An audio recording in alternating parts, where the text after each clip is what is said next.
औज़ुबिल्लाहिमिनश्शैतानिर्रजीम बिस्मिल्लाहिर्रहमानिर्रहीम अस्सलाम वालेकुम वरहमतुल्लाहि वबरकातुहू। नाज़रीन किराम, मैं हूँ फैसल सैयद, आप मेरा यूट्यूब चैनल देख रहे हैं।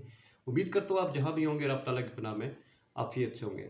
नाज़रीन, लाहौर हाई कोर्ट ने हुकूमत को बहुत बड़ा झटका दे दिया। इस पे बात होगी। बड़ी हलचल हुकूमत में, सियासत में, और आने वाले दिन इंतहाई अहम। इसके बाद IMF का हुकूमत को बड़ा सरप्राइज़ और एक इम्तिहान, कड़ा इम्तिहान। बात करते हैं जी। सबसे पहले आज लाहौर हाई कोर्ट ने हुकूमत को चारों शाने चत कर दिया।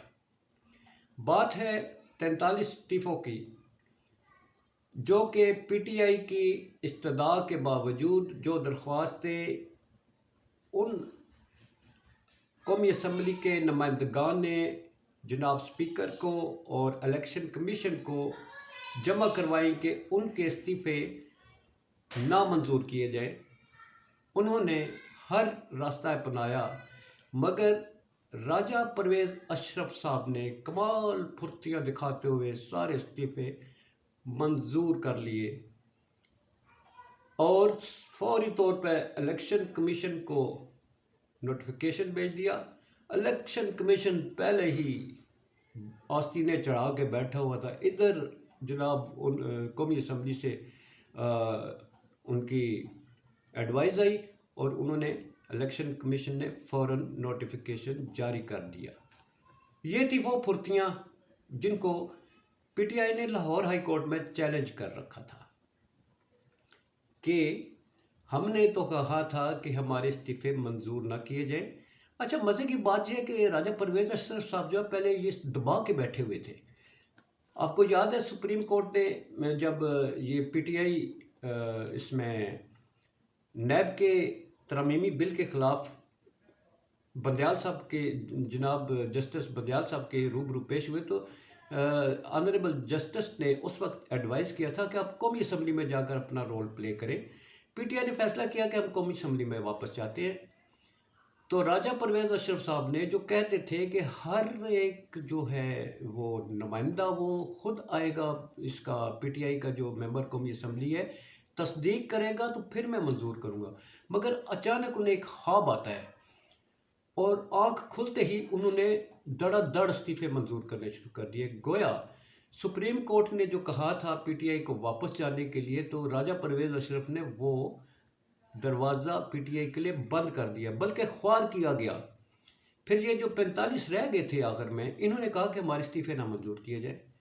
राजा साहब ने फौरी तौर पे उन्हें भी मंजूर कर लिया बगैर तस्दीक किए। सारी अपनी ही ज़ुबान से बातें की, वो फिर गए।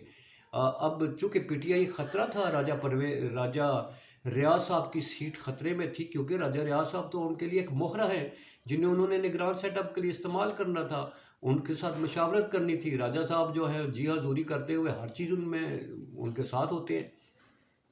उस दिन भी मैं देख रहा था, वो एक TV पे बैठे हुए बहुत बड़ी हैसियत से जनाब अपोजिशन लीडर की हैसियत से बैठे हुए थे वहाँ पर, कायद हज़्ब इख्तिलाफ़ी हैसियत से, तो कर रहे थे कि मैं ये करूँगा, मैं वो करूँगा। तो वो आज लाहौर हाई कोर्ट ने वो फैसला जनाब राजा परवेज़ अशरफ साहब का और इलेक्शन कमीशन का मुअत्तल कर दिया। मुअत्तली का मतलब ये है कि अब PTI वापस इन 43 बंदों के साथ कौमी असम्बली में जाएगी और फिर कौमी असम्बली में अपोजिशन लीडर होगा खान साहब की मर्ज़ी का। यूं राजा रियाज साहब ज़बरदस्त हो गए और अगला निगरान सेटअप जो एक ख्वाब था, अपने मुताबिक निगरान सेटअप बनाने का, वो भी चकनाचूर हो गया। लगता है जमहूरियत की राह खुलने जा रही है, लगता है जमहूरियत के रास्ते बहाल किए जा रहे हैं, लगता है कि एक उम्मीद की किरण जो लोग अदालत को समझते हैं, वो उम्मीद की किरण जो है वो जाग उठी है और वापस एक जमहूरियत अपनी पटरी पर चढ़ते हुए नजर आएगी। अदालतें हमारा बहुत अहम रोल प्ले कर सकती हैं। अदालत ही है जो सबको बाउंड कर सकती है कि ये रास्ता गलत है, ये सही है, ये आईनी है, ये गैर आईनी है। अब इसके बाद, इस फैसले के बाद 90 दिन के आइनी मुद्दत में इंतखाबात कराने की जो ज़िमनी इंतखाब, ये सूबाई असम्बली के इंतखाब है, उन पर भी अदालत जब अमल करवा लेगी तो कहाँ जाएंगे।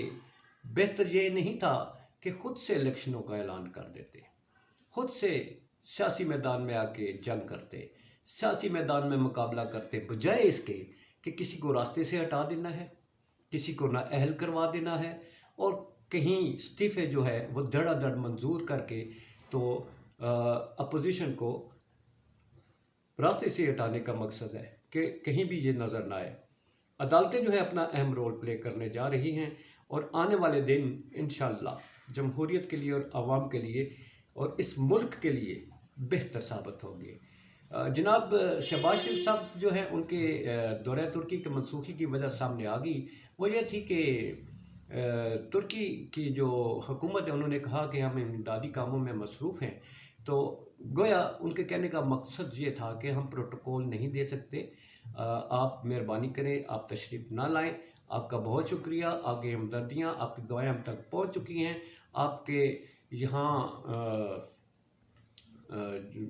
फ़िज़िकल आमद जो है उसका बहुत बहुत शुक्रिया। आप अपने मुल्क में अपने मुल्क की आवाम की मसाइल सुलझाएँ। अपने मुल्क में आपके IMF है, आपकी APC पेंडिंग पड़ी हुई है, आप उसकी तरफ तवज्जो दीजिए। तो यूँ वो दौरा मनसूख करना पड़ा। और इस के बाद IMF जो है उसने एक बड़ी कड़ी शर्त आयद कर दी है कि वो पैसे देंगे, मगर मुल्की ख़जाने में $16 अरब का होना बहुत ज़रूरी है, जबकि हमारे पास $2.5 अरब पड़े हुए हैं। कहाँ से पूरे होंगे। आवाम का जो पिंजर रह गया है उसका सुरमा बनाकर पूरे किए जाएंगे। आने वाले दिनों में महंगाई का तूफ़ान बर्पा होने वाला है।